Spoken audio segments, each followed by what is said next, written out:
Hello, welcome to legal awareness web series. हमारे देश में कुछ बेल ऑर्डर्स पे कुछ ज़्यादा ही चर्चा होने लगी और उस चर्चा की वजह से शायद जजेस लंबे बेल ऑर्डर्स लिख रहे हैं। मैंने लगातार कहा है कि कन्हैया कुमार का बेल ऑर्डर, स्वामी चिन्मयानंद का बेल ऑर्डर और अभी दिशा रवि का बेल ऑर्डर जो 2-3 दिन पहले आया, ये गैर ज़रूरी बेल ऑर्डर्स थे। इतनी डिटेल्स बेल ऑर्डर में नहीं आनी चाहिए। ये सुप्रीम कोर्ट का जजमेंट है और मेरी समझ में नहीं आता कि क्यों हाई कोर्ट जजेस और लोअर कोर्ट जजेस जुडिशियल डिसिप्लिन छोड़ रहे हैं। उनको सुप्रीम कोर्ट ने जो कहा कि बेल ऑर्डर शॉर्ट होना चाहिए, मेरिट्स ऑफ द केस पर कमेंट्स नहीं होना चाहिए, उसको क्यों नहीं फॉलो कर रहे हैं। अब ये जो लेटेस्ट बेल ऑर्डर है, ये अपर्णा पुरोहित जो कि हेड हैं अमेज़न वीडियो की और जिनकी ये सीरीज तांडव बड़ी कंट्रोवर्शियल रही, फिर उसके बाद उन्होंने माफ़ी भी मांगी और उसमें से जो ऑब्जेक्शनेबल सीन्स थे वो भी हटा दिए गए। ये बेल ऑर्डर अब आया है कल जस्टिस सिद्धार्थ की तरफ से, इलाहाबाद हाई कोर्ट की। जस्टिस सिद्धार्थ एक बहुत अच्छे जज हैं। उन्होंने अरेस्ट के बारे में बहुत अच्छी ऑब्जर्वेशंस की हैं कि अरेस्ट लास्ट ऑप्शन होना चाहिए और मैं इस बात को बिल्कुल डिसअप्रूव करता हूं कि किसी भी जज को अगर उसका जजमेंट गलत भी हो उस तरीके से ट्विटर पर या फेसबुक पर टारगेट किया जाना चाहिए। हमें जजमेंट का क्रिटिसिज्म करना चाहिए, ना कि जज का। अब मैं सबसे पहले लॉ बता दूं। बेल जो है एक प्रिंसिपल के तौर पर हमारी सुप्रीम कोर्ट कह चुकी है, हमारे लॉ की पॉलिसी है, रूल होना चाहिए और जेल एक्सेप्शन होना चाहिए। एंटीसिपेटरी बेल के बारे में ये बात ऐसे लागू नहीं होती क्योंकि कुछ स्टेट्स में एंटीसिपेटरी बेल दी जाती है, कुछ स्टेट्स में एंटीसिपेटरी बेल नहीं दी जाती है। इस केस में 10 फरवरी को एक दूसरी बेंच ने, कोऑर्डिनेट बेंच ने, इनको interim protection from arrest Aparna को दे दिया था। जो मुद्दा हुआ वो ये कि 22 तारीख को इनको अपीयर होना था और ये अपीयर नहीं हुई और उसको फिर जस्टिस सिद्धार्थ ने ओवर एम्फेसाइज कर दिया कि वो कोऑपरेट नहीं कर रही हैं इन्वेस्टिगेशन से और इसलिए उनको एंटीसिपेटरी बेल का हक नहीं है।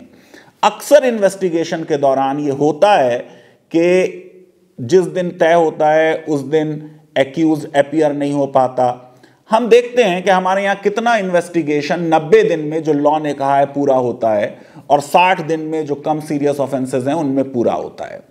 हमको ये बात भी याद रखनी चाहिए कि जो देश के संविधान में लॉ है उसमें freedom of speech and expression को डेमोक्रेसी की एसेंस है, क्योंकि डेमोक्रेसी में लोगों को चॉइस करनी होती है। इसलिए आर्टिकल 19 जीवन के अधिकार के बाद, स्वतंत्रता के अधिकार के बाद, आर्टिकल 21 के बाद सबसे बड़ा मौलिक अधिकार है। मुझको ये लगता है कि कहीं ना कहीं जस्टिस सिद्धार्थ ने इस जजमेंट में अननेसेसरी डिटेल्स दी। कई चीज़ें फैक्चुअली गलत हो गई। जो उन्होंने वेस्टर्न मूवीज़ के बारे में कहा कि उनमें जीसस के बारे में या प्रॉफिट के बारे में कोई कमेंट्स नहीं होते, वो बिल्कुल फैक्चुअली रॉन्ग है और गैर ज़रूरी था इस केस में। और इस केस में कई कमेंट्स ऐसे आ गए जो इस केस की मेरिट की तरफ भी कुछ ना कुछ इशारा करते हैं। अब ज़रा सा एक आध बात को समझ लेना चाहिए कि ब्रॉडली स्पीकिंग इस बेल ऑर्डर में क्या बात कही जा रही है। जो सबसे बड़ा कंसर्न जस्टिस सिद्धार्थ को लगा, उन्हें यह लगा कि हिंदू गॉड और गॉडेसेस को सब्जेक्ट ऑफ रेडिक्यूल बनाया गया है और ये एक पॉपुलर कल्चर बनती जा रही है कि जो मेजॉरिटी कम्युनिटी के रिवर्ट कैरेक्टर हैं उनके बारे में चीप और ऑब्जेक्शनेबल कमेंट्स किए जाएं। अगर आप वेस्ट में जाएंगे तो उसमें जीसस और क्राइस्ट बहुत गलत तरीके से यूज़ किया जाता है।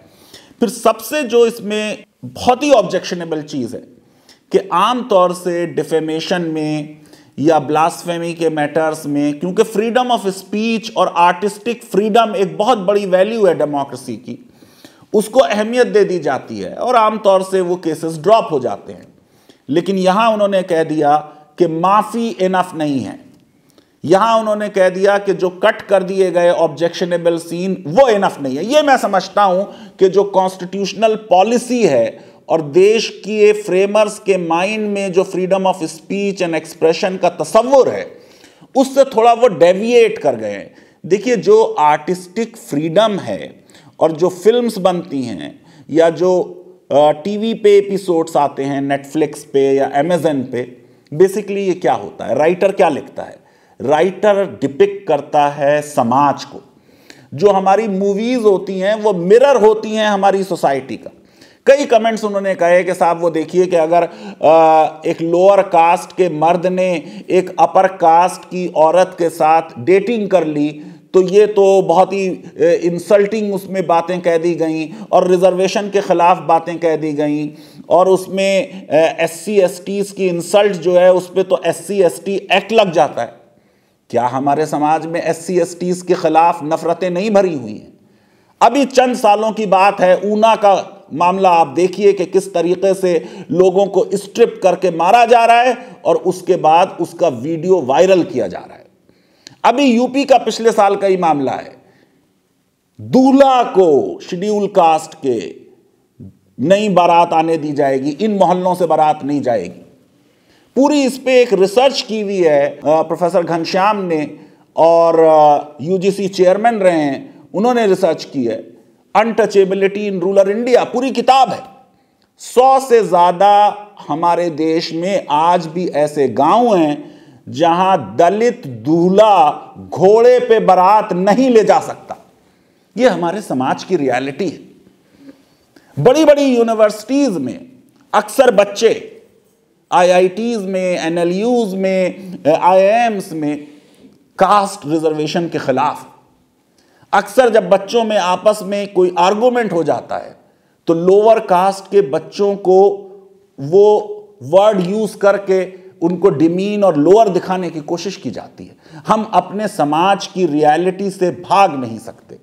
लेकिन मैं बिल्कुल इस बात से एग्री करता हूं कि जस्टिस सिद्धार्थ की कि जो ये एपिसोड 1 में एक सीन आ गया जिसमें बात हो रही है लॉर्ड शिवा की और भगवान राम की और ट्विटर पे वो कौन पॉपुलर है, ये बिल्कुल गैर जरूरी है। ये एपिसोड एक अच्छा पॉलिटिकल सटायर हो सकता है, लेकिन इसमें अननेसेसरी रिलीजन का इन्वॉल्वमेंट या अननेसेसरली किसी भी गॉड, चाहे वो हिंदू गॉड हो या मुस्लिम या क्रिश्चियन या प्रॉफिट हो ईसाइयों का या मुसलमानों का, उनको गैर जरूरी तौर पे नहीं लाना चाहिए। मैं ये समझता हूं कि वो जो एपिसोड में सीन है किसी यूनिवर्सिटी में स्टेज पे जो परफॉर्म किया जा रहा है वो स्टोरी के साथ बिल्कुल सही नहीं जा रहा।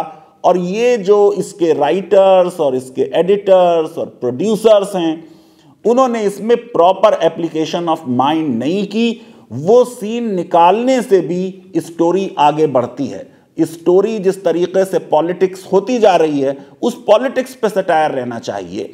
कास्ट सिस्टम पे भी अगर सटायर आए तो वो सही है, लेकिन रिलीजन का इन्वॉल्वमेंट और गॉड्स का इन्वॉल्वमेंट और गॉडेसेस के बारे में कमेंट से बचना चाहिए।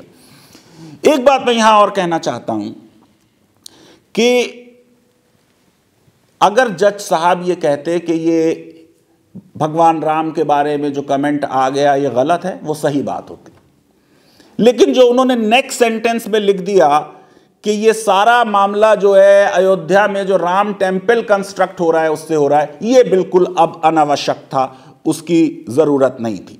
और जैसे मैंने कहा कि ये जो डायलॉग बिटवीन हिंदू गॉड्स हो रहे हैं उस एपिसोड में वो बहुत ही बैड टेस्ट में हैं और उसके लिए माफ़ी मांग ली है उन्होंने और उसे निकाल भी दिया है, ये बात ठीक है। अब ये बात आई इस ऑर्डर में कि साहब ड्यूटी है सिटीजन्स की to respect the feelings of other faiths.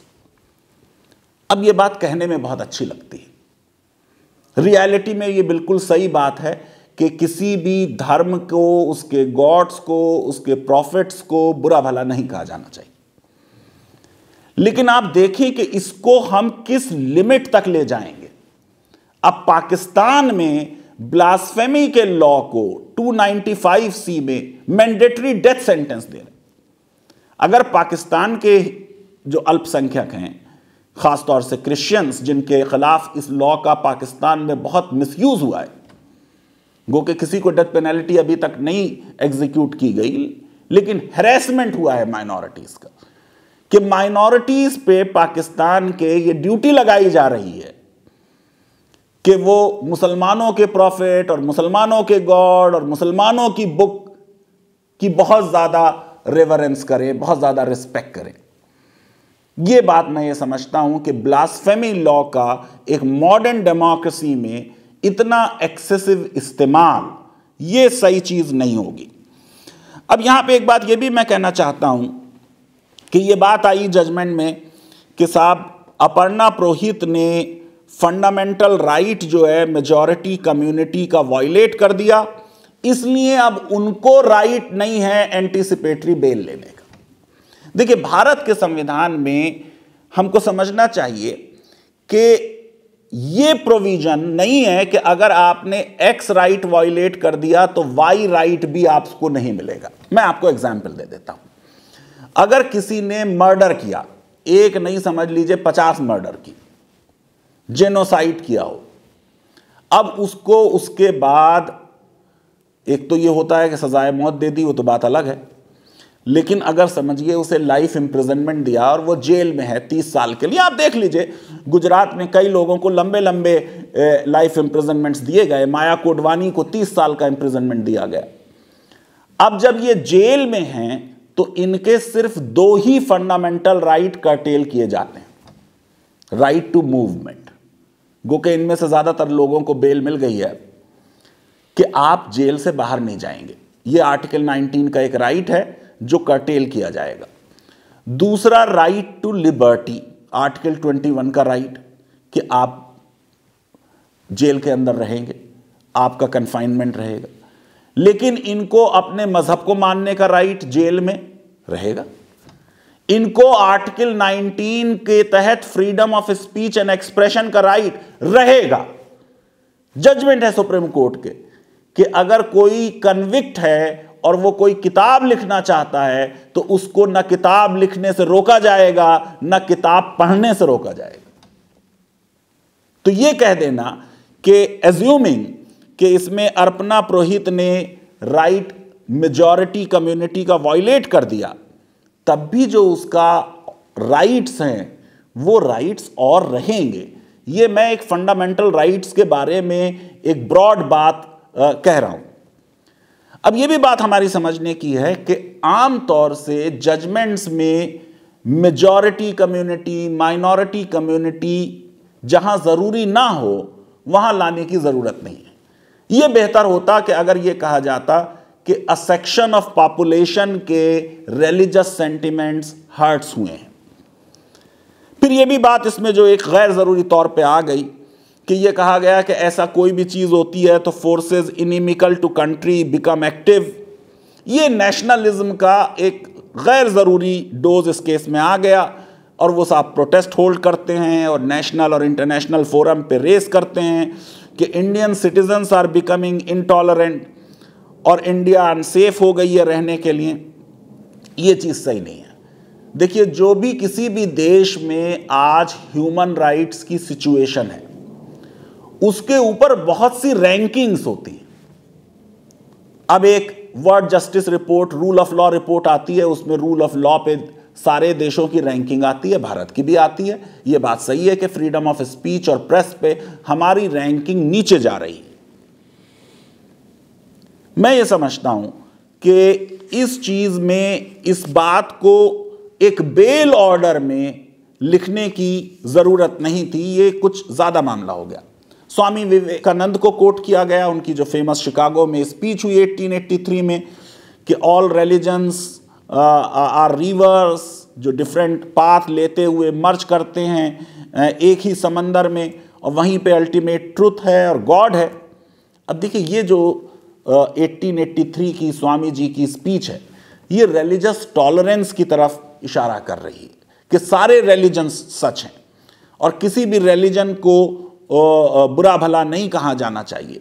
और उन्होंने ख़ास तौर से इस स्पीच में कहा था कि मैं उस देश से आता हूं जहां विभिन्न रिलीजन और डिफरेंट रिलीजन्स हैं।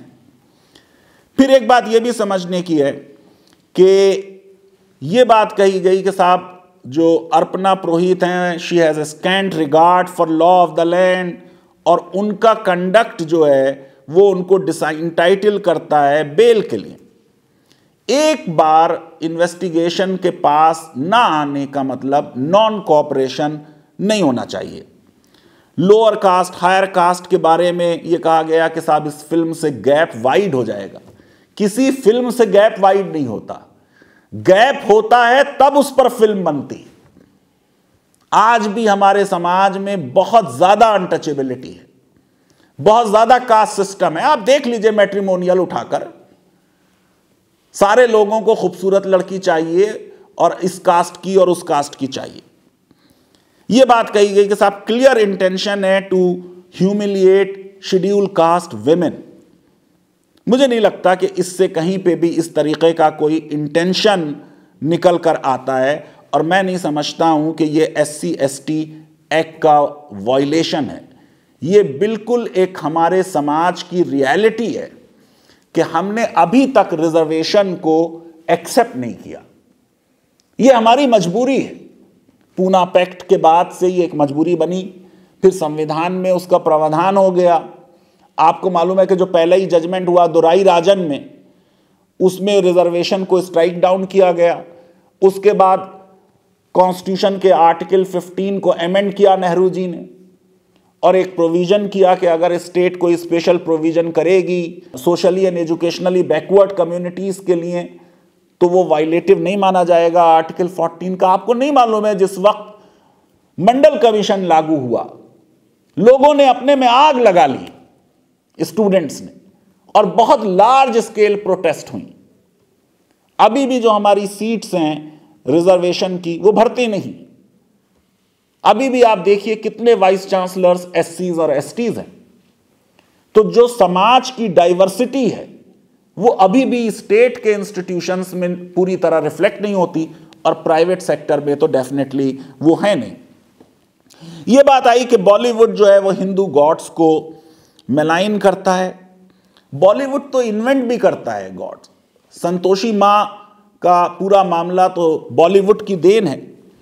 लेकिन ये कि जो उन्होंने कहा कि साहब वेस्टर्न मूवीज, खासतौर से अगर हॉलीवुड ले लें, वो जीसस के बारे में या प्रॉफिट के बारे में इस तरीके की चीज़ें नहीं करते, तो यहाँ मैं ये समझता हूँ कि एक फैक्चुअल मिस्टेक हो गई। बहुत सी फिल्में हैं इस तरीके की, जैसे आप ले लें डिविंसी कोड, इसमें तो डिविनिटी जो थी जीसस की उनको चैलेंज किया गया। हेमलेट 2,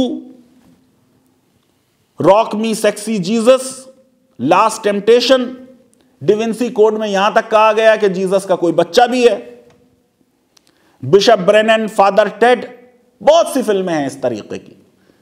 जहां तक प्रॉफिट का सवाल है कि क्योंकि प्रॉफिट की कोई भी फिगर ड्रॉ करना इस्लाम में प्रोहिबिटेड है, इसलिए उस पर ज्यादा एजिटेशन हो जाता है। लेकिन उन पे भी मूवी बनती रही है, अभी भी बनी है प्रॉफिट पे। और जो अच्छी भी मूवी प्रॉफिट पे बनी जैसे मैसेंजर, उसका भी जो मुस्लिम फंडामेंटलिस्ट हैं उन्होंने उसको भी अपोज किया था, गो के मैसेंजर में प्रॉफिट को नहीं दिखाया गया था। फिर मैं ये समझता हूं कि दूसरे केसेस के बारे में एक बेल ऑर्डर में दूसरे केस के बारे में जिक्र नहीं आना चाहिए। जो मुनव्वर फारूकी के बारे में केस में आ गया कि साहब उन्होंने न्यू ईयर पर इंदौर में हिंदू गॉड्स की इंसल्ट की, कोई उसकी एविडेंस नहीं है कि इंदौर में न्यू ईयर पर उन्होंने इंसल्ट की। कुछ पहले के वीडियोस ऑब्जेक्शनेबल हो सकते हैं, लेकिन यहां सुप्रीम कोर्ट ने बेल दी है मुनव्वर फारूकी को, और बेल देने के बाद भी उसको रिलीज नहीं किया जा रहा था, तो सुप्रीम कोर्ट के जज ने जेलर से बात करके रिलीज कराया। अब वही जुडिशियल डिसिप्लिन की बात आ गई कि जहां सुप्रीम कोर्ट बेल दे रही है वहां हाई कोर्ट का एक सिंगल जज उस केस पर टिप्पणी करे। यह मैं समझता हूं हमारे देश के जुडिशियल सिस्टम के लिए एक हेल्दी ट्रेंड नहीं है। ना मैं इस बात को मानता हूं कि हमें जस्टिस सिद्धार्थ को टारगेट करना चाहिए इस ऑर्डर के लिए। तरह तरह की बातें जो ट्विटर पे उनके बारे में कही जा रही है, मैं उनको कंडेम करता हूं। ये एक उनका ऑर्डर है, अनड्यूली लॉन्ग ऑर्डर है, बहुत सी बातें इसमें आ गई जो फैक्चुअली रॉन्ग हैं, बहुत सी बातें ऐसी आ गई जो कॉन्स्टिट्यूशनली कंसिस्टेंट नहीं हैं हमारी ब्रॉडर कॉन्स्टिट्यूशनल आइडियोलॉजी और कॉन्स्टिट्यूशनल मॉरलिटी और कॉन्स्टिट्यूशनल रेनेसां से। मैं यह समझता हूं कि किसी भी संविधान में freedom of speech and expression की बहुत महत्ता है, लेकिन वो freedom of speech and expression का मतलब ये नहीं है कि आप किसी के गॉड या गॉडेस को डिफेम करें या मेलाइन करें। Freedom of speech and expression की लिमिट्स हैं, वो लिमिट्स आर्टिकल 19 में दी, आर्टिकल 19 क्लॉज 2 में दी हुई हैं। ब्लास्फेमी हमारे देश में अभी भी एक क्राइम है। मैं ये समझता हूं कि जो भी फिल्म बनाए उसको विद इन लॉ रह के फिल्म बनानी चाहिए, और ना मेजॉरिटी कम्युनिटी के, ना माइनॉरिटी कम्युनिटी के, ना किसी मार्जिनलाइज ग्रुप के रिलीजियस या अदरवाइज जो उनके सेंटिमेंट्स हैं उनको किसी भी तरीके से हर्ट करना चाहिए। लीगल अवेयरनेस वेब सीरीज अगर आपको पसंद आती है तो मेरी रिक्वेस्ट है कि इस वीडियो को वाइडली शेयर करें और हमारे इस चैनल को सब्सक्राइब करें, बेल आइकन को क्लिक करें, और अगर वीडियो पसंद आया तो लाइक को क्लिक करें। बहुत बहुत शुक्रिया, धन्यवाद, थैंक यू वेरी मच।